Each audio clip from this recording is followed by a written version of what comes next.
Hello, America. I'm Mark Levin. This is Life, Liberty, and Levin. I have two great guests tonight. David Limbaugh, how are you, sir? Great, how are you? Andy McCarthy, it's a pleasure. Mark, great to see you. Well, David Limbaugh, you're my lawyer. One of many. No, just Andy McCarthy. We're all buddies here, but we're going to talk about a very serious subject. Andy McCarthy, you served as Assistant United States Attorney for the Southern District of New York. Some of your notable cases: 1995, you were the lead prosecutor, Sheikh Omar Abdulrahman, and 11 others. The defendants were convicted of the 1993 World Trade Center bombing and planning a series of attacks against New York City landmarks. And you've written 4 books. You're writing your 5th book. They're excellent books. You also write for National Review, among other publications. You're a senior fellow at the National Review Institute. David Limbaugh, you've been practicing law for over 30 years. You're a nationally syndicated columnist with Creators. You're a political commentator. You're also a New York Times best-selling author. You have 8 books. You're working on your 9th book. And in law school, you went to University of Missouri, and you run law review there. Now I'm nervous. I've got 2 very impressive men here.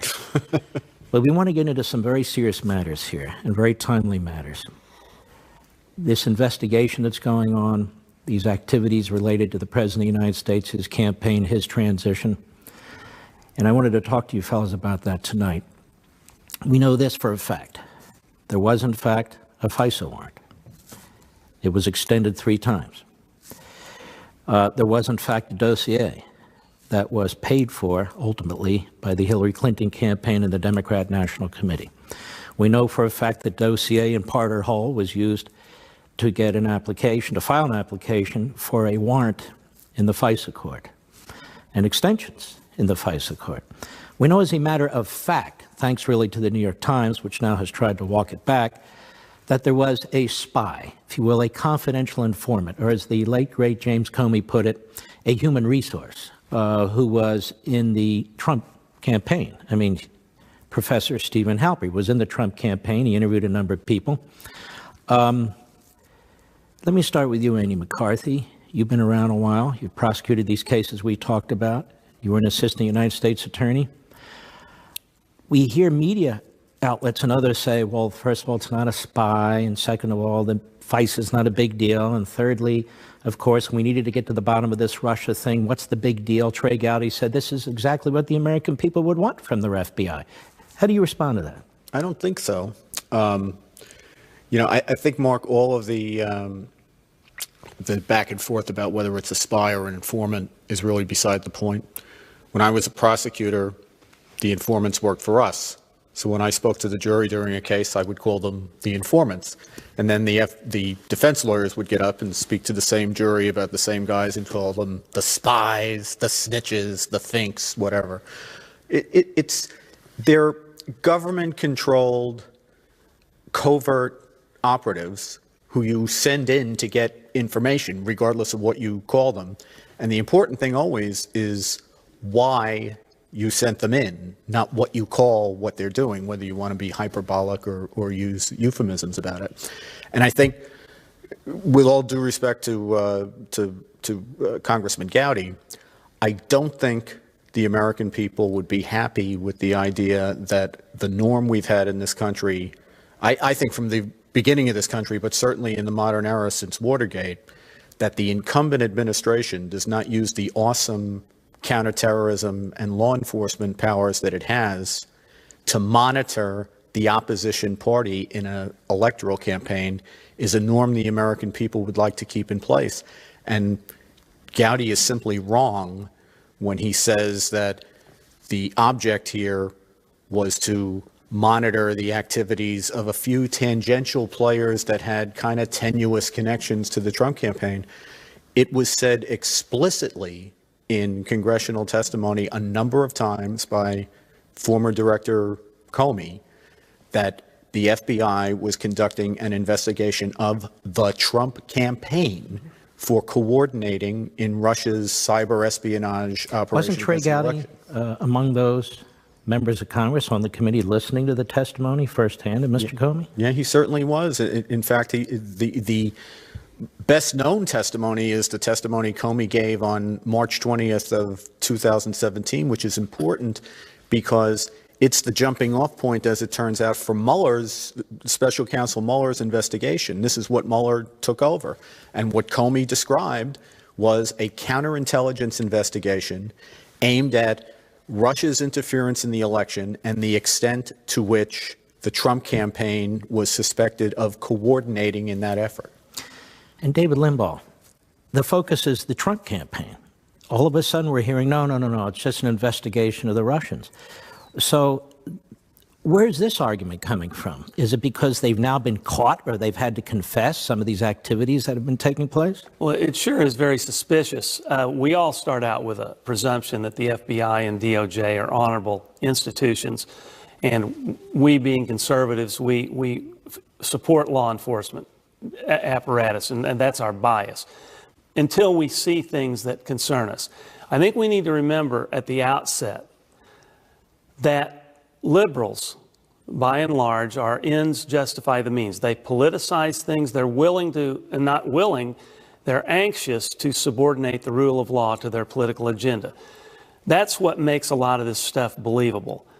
Obama weaponized the IRS to target conservatives. He politicized the EPA to a disgusting extent. We can even go back to Bill Clinton putting Bill Land Lee in the Civil Rights Division of the Justice Department, and all that activism occurring in the very institution that is supposed to be objective and keep justice honest. So I start off with that presumption. Then you look at all the things, regardless of whether Trey Gowdy, who I have respect for, of course, regardless of whether there was a technical spy or informant in the campaign, regardless of whether they have convinced him that they weren't investigating Trump, then why did James Comey go out of his way, make a fool of himself, a jerk of himself, an unprofessional person of himself, to leak, to start a special counsel investigation? You don't have special counsel against Russian entities. You have special counsels to investigate higher-ups in the executive branch, i.e. the president. That's the explicit purpose of it. So why did Comey leak to start that? Why was it necessary, if what Trey Gowdy says is true, and I'm not saying anything he says is not true, but I'm saying in terms of how he's emphasizing this, why did they need to dummy up the FISA application? If they had a bunch of stuff to make them suspicious about Trump campaign and the FBI, why did they use the dossier, which was all bogus? 50% of it wasn't even corroborated. And we all know that it's the litany of facts about it being prepared by Steele and these people and paid for by the Clinton campaign. They would go out of their way, if they were being neutral and really going after the Russians, they would go out of their way not to present that to the court. And then if they did present it to the court, they would disclose to the court that that Steele had been fired as an informant by the FBI, that it was funded as opposition research by the Clinton campaign. They would have made all those connections, but they didn't. And so you have to wonder why. Why did they lie about the redacted material? Why did they play hide the ball? Why did they leak? Something is not right, and that's what makes us suspicious. Even if some things were right, there's still a bunch of things wrong, notwithstanding what Trey Gowdy said. You know, Mark, just to pile on something David said, because I think this is very important. I'm very sympathetic to Congressman Gowdy's impulse to be protective of the FBI and the Justice Department. I love the FBI and the Justice Department. I worked most of my professional life there. Like you were chief of staff to an attorney general. These institutions are crucially important to us. I think the difference is I'm convinced that the best way that we preserve these institutions is we get accountability for what happened and we make sure it doesn't happen again. My sense of things is that that Congressman Gowdy is concerned, and a number of people are concerned, that maybe the sunlight, the best disinfectant, isn't the best disinfectant for this situation because it'll be too damaging to these institutions. I see it the other way, respectfully. I think we have to find out what happened. David Limbaugh. Did Comey leak? He admitted he leaked. Did McCabe leak? Yes. Is there some suspicion that Clapper has leaked? Yeah, and they've all changed their stories about whether there was a spy or not. And by the way, some of these guys that have defended Clapper and the rest of them say, well, they wouldn't have divulged this because it was classified, you dolt. Somebody tweeted me that. Well, not at the time we're talking about it. They still maintained that lie way after it was classified. But my point is, who is besmirching the FBI?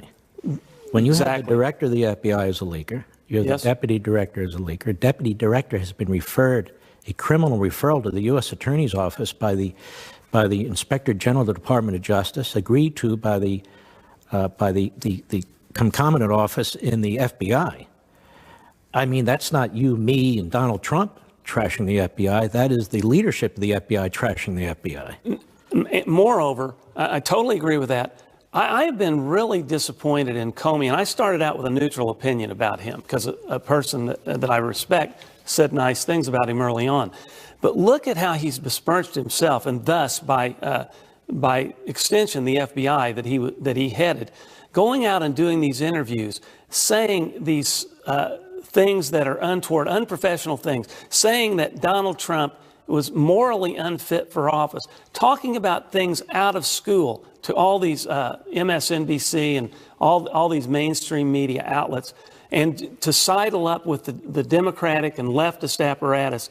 Comey has really, I think, disgraced himself, and as a result, somewhat tainted the picture of the FBI during his tenure. Andy McCarthy is a seasoned former prosecutor, and you've seen the worst and the best. Devin Nunes comes under attack all the time. He's led the House Intelligence Committee. He helped unmask the unmasking that was taking place. He's plowing into a lot of this. A lot of these preemptive leaks, like in the New York Times, because Nunes and others are on the tail of some of these folks. What do you have to say about Devin Nunes and all this? I really think he's been heroic, and it's been very brave, I think, to go to a place where you had to know you were going to take flack from very powerful, very entrenched institutions and interests.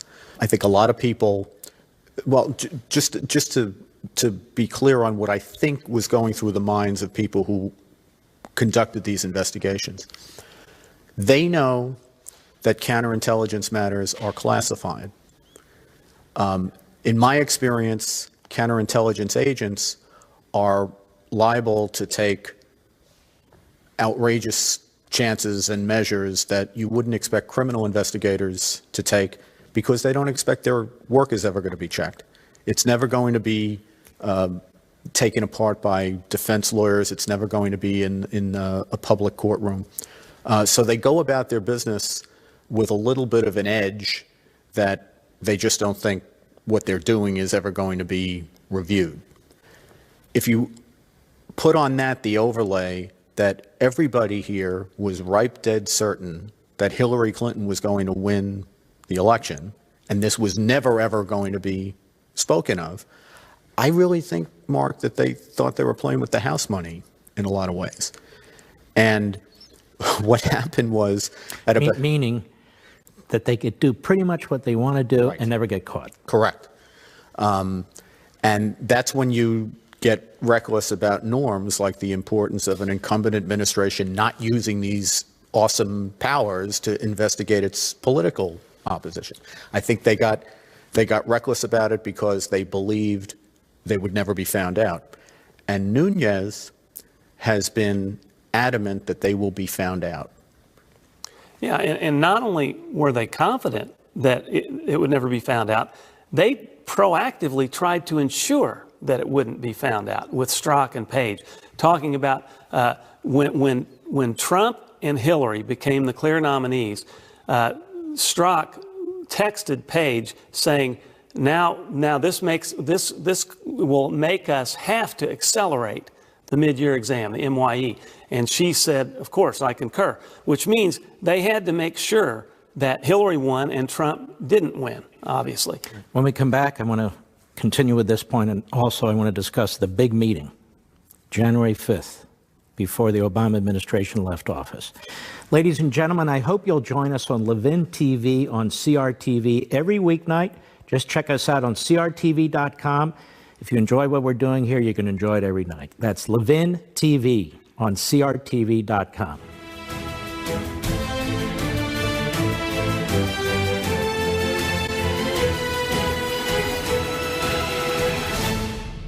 David Limbaugh, January 5, 2017, there's a big meeting in the Oval Office. The President, Joe Biden, Sally Yates, who's the Deputy Attorney General, becomes acting Attorney General at some point. There's Jim Comey and Susan Rice, National Security Advisor. What do we know about that meeting? Well, we know, Mark, that about 2 weeks after the fact, as she was packing up her office after President Trump had been inaugurated, Susan Rice, the National Security Advisor for Obama, wrote a memo to the file to cover that meeting. And cover is in the sense of see what literally minutes after Trump is inaugurated. Correct. And what she says in the meeting is two things that are important. One is that President Obama stressed that everything in connection with the Russia investigation had to be done by the book, because when you've been doing things by the book for 8 years, it's important to constantly remind each other that it's important to do things by the book. And get it in writing. Yes, yes. The other thing that I think is even more important than that is she said that President Obama raised the question of whether they needed to withhold information from the incoming team, meaning the incoming Trump administration. And I think there explains virtually everything we need to know about what happened afterwards. So what does that mean? Well, the next day after this meeting, Comey and the intelligence chiefs go up to New York to brief then President-elect Trump on the Russia investigation and to give him a very brief sliver of a briefing on the Steele dossier. And what clearly happened is when they briefed him, they did not tell him about the fact that they were investigating the Trump campaign for coordinating in Russia's cyber espionage operation. So they tell him a bunch of stuff about the cyber espionage. And then with respect to the Steele dossier, they give him the salacious piece about the prostitutes in Moscow, but they don't say a word about the principal allegations in the Steele dossier, which is that the Trump campaign is in a conspiracy with Russia to sabotage the election. And I'm convinced that the reason they did that was in order to preserve the investigation, to keep it going. The investigation had, as we've seen, a great promise to hamstring the incoming administration. It was important to put Trump at ease that he was not a suspect and that his campaign was not the focus. And I think that by... So he wouldn't kill this ongoing investigation of him. Right. Of Trump world. Right. Did they succeed? Yeah, I think they did. I think what ended up happening was soon afterwards, they leaked out the briefing on the dossier, even though it was abbreviated, was enough of a cover for the intelligence community to leak to the media that they had briefed it, which was the trigger for getting the whole dossier out into the public domain. And once that was out there, I think this thing had a momentum of its own. Your thoughts? To add to that, the idea that Trump and his campaign were not being targeted is undermined by the idea that they didn't plan anybody in the Hillary campaign. They didn't focus on Hillary. They'd bent over backwards, as Randy has written, to protect Hillary. And we could go through the litany of things supporting that. But they didn't go to Trump and defensively brief him. And that would have been routine. If they're really trying to stop, if their goal is to stop Russian interference in the election, then wouldn't they have warned Trump that they suspected something was going on? And they didn't do that. There's so many facts that we gloss over. Enlist his support. Enlist his support. The incoming president. They tell us now that he wasn't under suspicion. They should have briefed him on that. And also, I think it's important that we remember this salient fact. In the Strzok page emails, they shared with each other that Obama wants to know everything. This guy is a hands-on, community organizing, writ large activist. He was in control. He micromanaged to the extent that he could in all things, especially things that would advance his agenda. I don't think it's conceivable that Obama didn't know. It's way more likely that Nixon didn't know about Watergate than Obama didn't know about all the dirt that they were doing in all respects. Because we see it throughout his administration. We have to believe by circumstantial evidence alone and by Obama's activism and his attitude that he was in charge or very well apprised. And why wouldn't he know? Yeah. The Attorney General knew, the Director of the FBI knew, the head of National Intelligence knew, the head of the CIA knew. The only one who didn't know was the President of the United States. Yeah, except some of it was in the newspaper. Right, except as we've just covered, everything important that was done in the way of an important decision about this ongoing investigation was done the day after they met with Obama in the Oval Office. And it's hard to believe that's the first time that he knew what was taking place, unless they had an all-day meeting in which they suddenly start telling him what's taking place. Right. Well, we know from what we've heard recently, and this goes to the Nunes House Intelligence Committee report, that then Director Comey briefed the National Security Council in they call it the late spring of 2016. That's very early on after Page. This is long before Page goes to Moscow, long before many of the important things in the investigation happen. They're already giving the Obama National Security Council a briefing on people who were in the Trump campaign. And remember, in terms of Obama's attitude and what he wanted to know and was willing to know, remember him pre-announcing Hillary's innocence? I know that we're talking about the Trump investigation, but these things are necessarily interrelated, as Andy has also written about. And we brush over just the degree to which, the extreme degree to which, that they bent over backwards not to pursue Hillary. And we could go through the writing the report before he interviewed him, not taping her interview. I mean, it's really disgusting. And let's say if the shoe were on the other foot, and some anti-leftists were planted in high positions in the FBI, like Strzok and Page, talking about how they needed how they couldn't stand this Trump guy and how they had to protect Clinton and incriminate Trump, in so many words, reading between the lines. If they were investigating the Russians were interfering with the election during the Obama administration.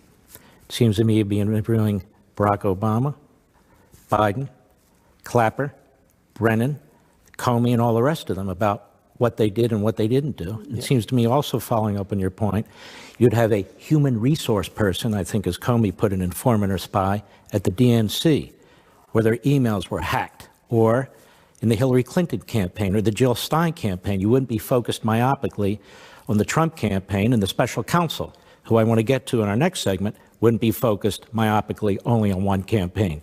We'll be right back. America's News Headquarters, I'm Lauren Green.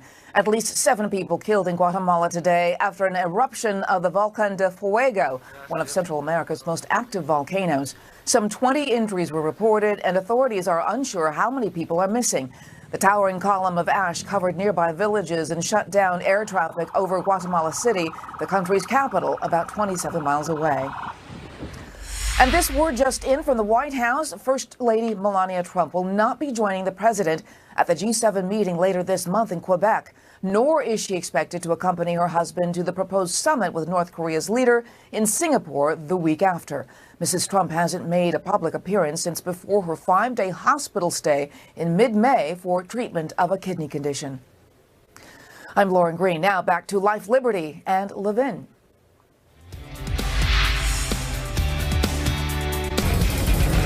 Andy McCarthy. Comey's fired. Comey leaked. Soon thereafter, we get a special counsel appointment by Rod Rosenstein.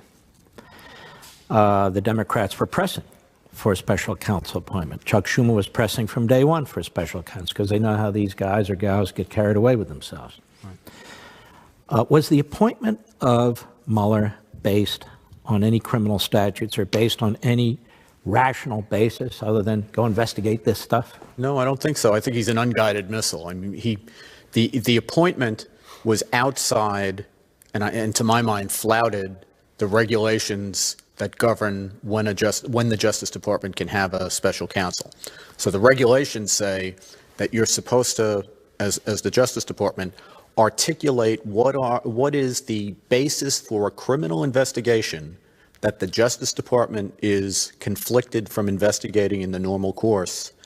And the factual basis, the articulation of that, is what is supposed to become the parameters of the jurisdiction. So of a the special statute, counsel. a person, a group, something. He's Right. not just this general prosecutor looking at stuff. Right. And instead what they did, Mark, and this harks back to Comey's testimony that we talked about before the House, they assigned to Mueller a counterintelligence investigation, which is irregular because in the Justice Department, counterintelligence investigations don't get prosecutors. The design or the aim of such an investigation is not to build a criminal case.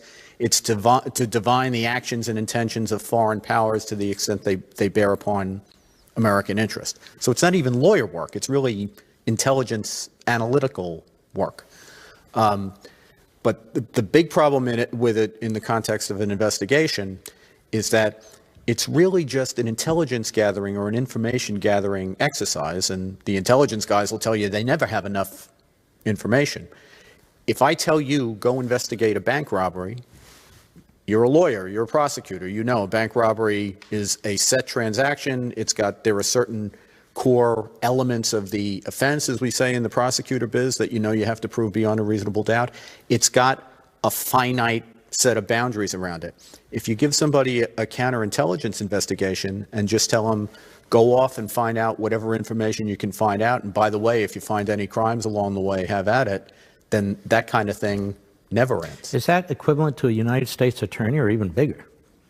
The authority that Mr. Mueller has. Well, it's really bigger in the sense that he's had very passive, he technically answers to Rosenstein, the Deputy Attorney General, but Rosenstein, I think, committed to, like you mentioned, Chuck Schumer, the other Democrats, he made a commitment to them, as I understand it, certainly as it was reported in the press, that Mueller would be able to take the facts wherever they led him. And he'd also be able, I guess, to decide which facts to chase after. And David Limbaugh, he actually had several of his staffers also with dual appointments with the power of assistant United States attorneys, not just special counsel, assistant special counsel, giving them even broader authority from the Eastern District of Virginia, we've now learned. So this is a very, very broad-based investigation where the prosecutor has enormous power. Yeah, and you made that point that it may well not be constitutional to give them that kind of authority. And I want to, and that's great work, by the way, that you did on that. But I want to, Professor Calabrese, but go ahead. yeah. But the thing, the order was so broad, the appointment memo was so broad. It leads me to believe that they were on a fishing expedition. Watergate and Whitewater, they both specified crimes, and they specified the evidence that suspected them, made them suspect that the crimes had been committed. Here, as Andy says, this was set up as a counterintelligence investigation, and so if they find anything along the way, and it's staffed with prosecutors, if Rod Rosenstein is such a hotshot, and if he's so good at specificity and legal matters, why did he draft that appointment memo, that initial memo, so sloppily, and then why did he surreptitiously go back and amend it, hoping to retroactively correct it, and then won't reveal the appointment memo to Devin Nunes and others to see? Whitewater was available, Watergate was available. Why all the cloak of secrecy and everything these people are doing if all they're doing is trying to find out about Russian interference in our elections? It's just very suspicious to me. Let me just briefly point out the issue with Article 2 and the Appointments Clause, for me, and Professor Calabrese and several others, is really quite simple. You're either principal officer of the federal government or you're not. Now, if you're not, we pretty much know who that is. That's the vast majority of people who work in the federal government. You don't need to be nominated by the president and confirmed by the Senate. But when they were debating this issue in Philadelphia at the Constitutional Convention, they spent a lot of time on this. So you have now cabinet secretaries, deputy secretaries, assistant secretaries of justice. Every U.S. attorney has to be nominated and confirmed by the Senate, as does an assistant attorney general or assistant secretary and so forth and so on. So the argument is, the professor made it, I'm expanding on it, wait a minute, This Rosenstein appointment is different than all the other appointments in the past. It's unconstitutional. You cannot appoint somebody with the power effectively of almost an attorney general or a U.S. attorney, even more so in some cases, without the president's involvement and without the Senate's involvement. A principal officer, a subordinate of the president of the United States, can't undermine the president's authority when it comes to prosecutions, even in this case. Do you think that's off the wall?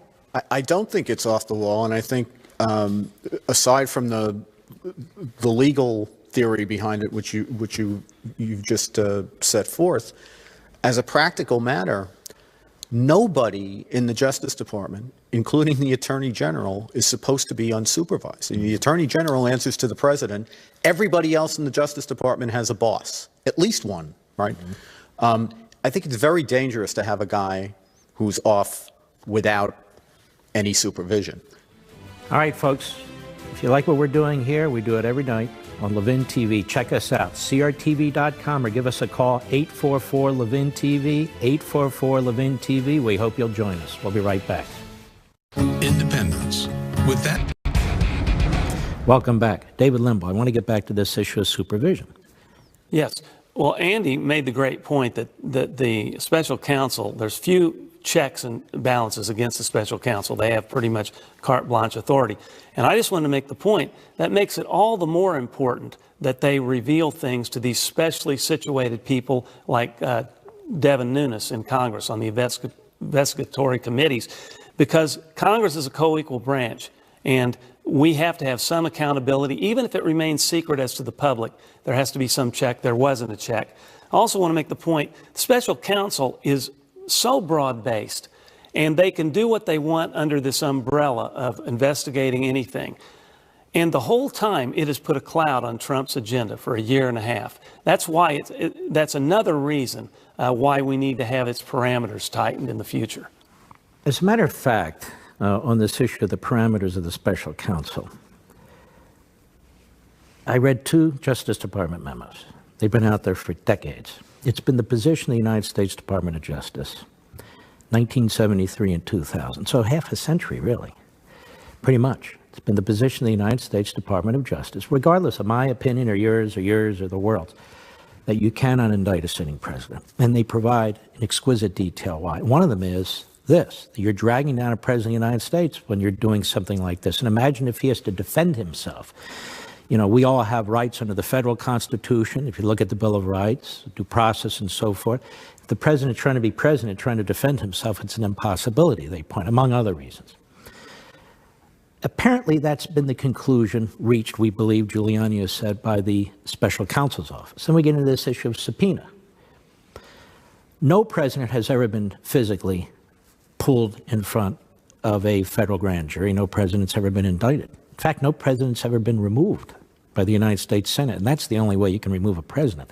And they point out in these memos, to give a prosecutor the power to indict and force a president in a trial is in effect a quasi-removal, or the movement towards a quasi-removal, where the prosecutor and the jury replace the Senate if a president's impeached. So let's go to the subpoena issue. How far can they take a subpoena if, in fact, they conclude, as the Department of Justice did, you cannot indict a sitting president? Well, you don't have, how does the subpoena process work? Yeah, well, see, I think this goes back to David's point, Mark. You know, these guys are not an independent fourth branch of government, right? Mueller technically is an inferior executive officer. I don't know on what authority, if the president doesn't want to be subpoenaed, how does the inferior executive officer tell the chief executive, well, we're going to subpoena you anyway? And I think this goes to 2 points. One is, this is more of a political issue than a legal issue. You know, Trump could terminate this whole thing now if he wanted to as chief executive. He doesn't do that because of the political fallout, not because legally he doesn't have the authority to do it.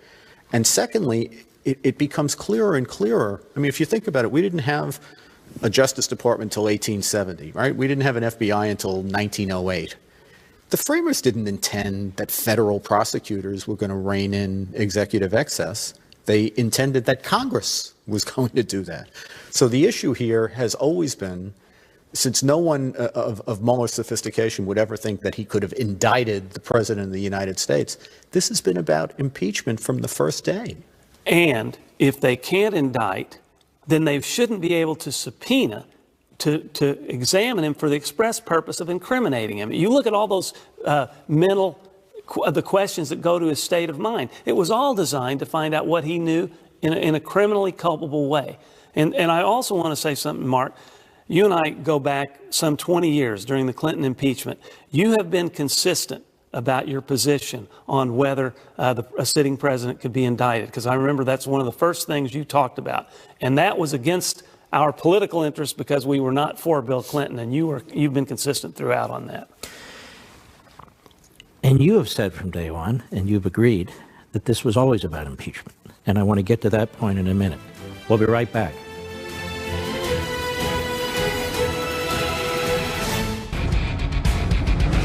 Andy McCarthy, impeachment. This has always been about impeachment, do you think? From the first day. I mean, I don't know, a prosecutor as experienced as Mueller would have to know that there'd be no way he could indict the president. So what's the point of the whole investigation? It doesn't necessarily mean he wants to impeach him, but he's certainly trying to find out if there's a basis to do it. All these leaks about obstruction of justice and so forth, some of them truly absurd, you know. Like firing Comey. The president can fire the FBI director 5 times if he wants to. Doesn't this suggest these kinds of leaks and so forth? He's going to write this so-called confidential report to the Deputy Attorney General. Rosenstein has been known to buckle to pressure. He'll probably release it. Isn't that what we're talking about, an impeachment report? And isn't that really unseemly that a prosecutor would effectively be writing an impeachment report? Yes, and we go back to, again, Comey's motivation in leaking. He wanted a special counsel to be appointed. Why would he want a special counsel to be appointed, if not to ultimately lead to the impeachment of Donald Trump? Yeah. And go ahead. I was going to say, I think the other agenda here, Mark, is that he'll want to protect the Justice Department and the FBI. So I think one mission of a report like this is to say that while there may have been investigative excesses here, it was Trump who brought into his campaign people like Manafort and Gates and Page, and that the Bureau and the Justice Department and the government widely had a basis to be concerned about. Why is Rosenstein still involved in this? Rosenstein recommended Comey's firing. Rosenstein is buddies with Mueller. Rosenstein is buddies with Comey. In fact, Rosenstein worked for Mueller many decades ago. This is supposed to be a special independent counsel. Isn't it kind of odd that Rosenstein is overseeing, theoretically anyway, his appointment and work? I don't, Rosenstein is one of the few guys I don't know for 30 years in this investigation, but what I find odd about the situation with Rosenstein is if the removal of Comey is part of the investigation, he's in the middle of it as a witness. If the FISA warrants are any consideration of the investigation, he signed off on the last one. It seems to me that he's got a bigger conflict here than Sessions had, and Sessions' conflict is what gave us Mueller in the first place. So I kind of don't get it. That's right. You don't even have a special counsel unless there's a conflict of interest. And yet the special counsel's department, quasi-department that has been set up, is more riddled with conflicts of interest than the Attorney General was. In fact, Sessions, he was talking to a Russian at a party. That's so preposterous. When you think about that, why He'd did indict every Democrat in America. Which just shows you how politicized Democrats are to make a thing of that. Yeah, Mark, if I can also, I just want to be clear. I'm not accusing Rosenstein of misconduct. It's simply an ethical obligation of lawyers that if they are witnesses in the facts that are under investigation, they can't be lawyers in the investigation. All right. We'll be right back. Andy McCarthy, how do you see this ending?